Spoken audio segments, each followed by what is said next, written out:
When the students don't want to leave the room at the end of the class, they just want the class to keep going because they're enjoying themselves too much and hopefully learning something. And that's cool as a teacher, very cool.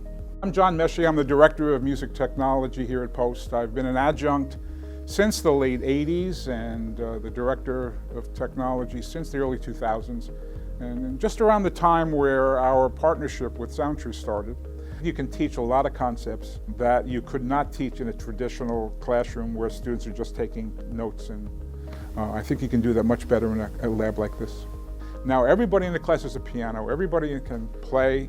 You can listen to what they're doing, give them instant feedback, you can talk to them, answer questions. I think that's an invaluable part of what's going on here, and not only with keyboard, but with music theory, learning 4-part harmony and learning all kinds of things. With this Music 1 class that I used to teach, you'd bring students into the room, maybe 1 or 2 of them could actually play something on the keyboard. The other people, they had no background, they had no skills, so they wound up just sitting there. But when all of a sudden you should show them that they could be playing a drum part, and just hit this and say, okay, when I point at you, you hit that key. Now they're playing the kick drum, and when I point at you, you play that, your key. Now it's kick, drum, snare, and they're going, I'm making music. So this is where they should change for phrases number 5 and 6. My name is Tavana Miller, and I'm the Professor of Songwriting in the MTEP program, Music Technology, Entrepreneurship, and Production at Long Island University Post. One of my favorite things to do with the use of technology in this room is that I can easily make examples if someone is doing something well, quickly put it up on the screen so that everyone can see what works. Because of this accessibility within the room, I can teach more because I can show more. Another great way to use the technology with the screen and television is to give students a chance to use it in front of the class when we switch roles and let them play professor and be the experts of songs that they enjoy. They can utilize this technology not only to play the songs, but to show the charts on the screen and utilize the vocabulary of the class to demonstrate that they understand what's going on with the harmonic, melodic, and lyrical phrasing. My name is Eric Stewart. I am the Director of Orchestral Studies, and I'm also a Professor of Aural Skills and Composition.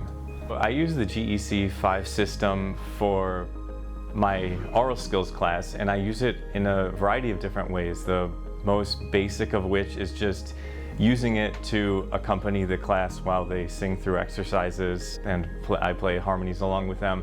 But also for exercises where individual students accompany themselves while they sing melodies, and we have time in class to let each student individually with each keyboard work on their own accompanying harmonization by themselves.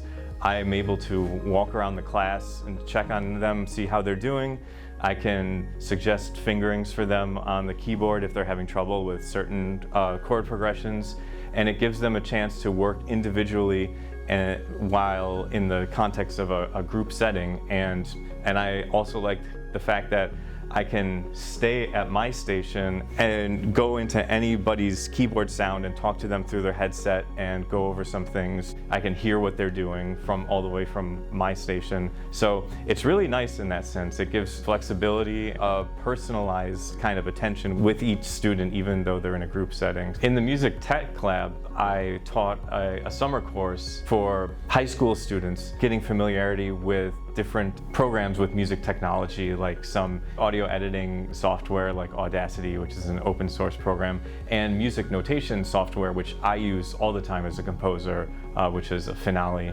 And it's really convenient to be able to have a setup in there where I can work on the station and show them things and show them examples and then have them all do it by themselves. And it's been a really productive type of way to present a lesson, and I've really enjoyed working with that system. My name is Michael Langley. I have been attending LIU for 3 years. I heard of this program and I was like, that is almost exactly what I wanted. Just a really, really nice fit that honestly was kind of like a pleasant surprise in a way. My favorite part of coming to the Music Tech Lab is probably to use this equipment, especially in this room, because this room we just recently got. These 3 things are all new, and it makes doing music work in this space really nice. Like, my setup at home is not anywhere close to this level, which makes it really nice. So like when I'm on campus for a lot of time, which I am on like Tuesdays and Thursdays, I'll sometimes just pop in here for a couple hours and start working on something that I'm doing. So it's just a really nice tool for me to be able to just have these resources readily available for me just on my school campus at any given moment. My name is Lennon Ashton, and I'm an adjunct professor here in the Department of Music at LIU Post. I teach courses in the areas of musicianship, music education, and music technology. The Keyboard Lab is a classroom where the students are going to be taking all of their musicianship courses, such as music theory and aural skills.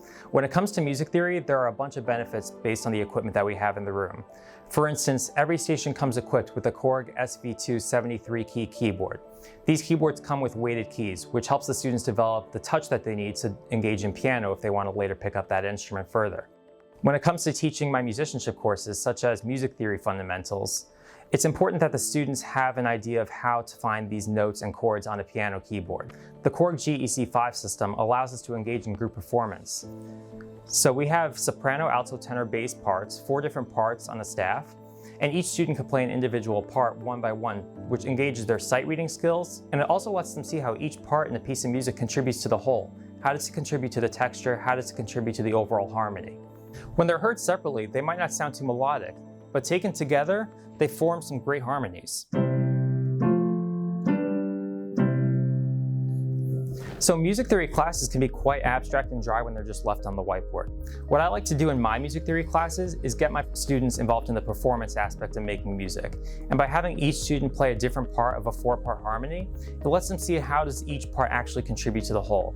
And thus, why do individual melodies create harmonies together? Hi, I'm Jeff Lederer. I am Director of Music Technology, Entrepreneurship, and Production here at LIU Post, as well as being the Director of Jazz Studies. My role here as an educator is not primarily in the technology area, and yet we infuse technology into every class that's in the MTEP, Music Technology, Entrepreneurship, Production program. So in my classes, I do, for example, one class called Culture of Rhythm and Production. It's a hybrid learning class in which students are learning rhythms of the West African rhythmic diaspora in the rehearsal room one day a week, and then they come here into the lab on the other day of the week and program those same rhythms that they learned with their hands into logic. I see it as being part of kind of a national movement towards technology. You see schools even like Juilliard and the Manhattan School of Music are infusing technology into their curriculum. I've actually encountered some school administrators that had a fear of technology-based music learning, in that they were thinking that they were going to just produce a room full of beat makers on computers. What we found is that this kind of platform can stimulate musical creativity in so many different directions. For anybody who might be on the fence about incorporating technology in more traditional ways of teaching music, I would not only encourage them, I would warn them against not using technology. What I like about the GEC Korg technology is that it's user-friendly and even the students can adjust things. I've talked to people in other schools, you know, they may call me up, they say, well, you're the Director of Music Technology, can you give us any tips or hints on what, you know, and just say, go talk to them at least. They have good people and they'll be able to help you plan a lab out, look at the space and give you the best idea of what can happen in that space.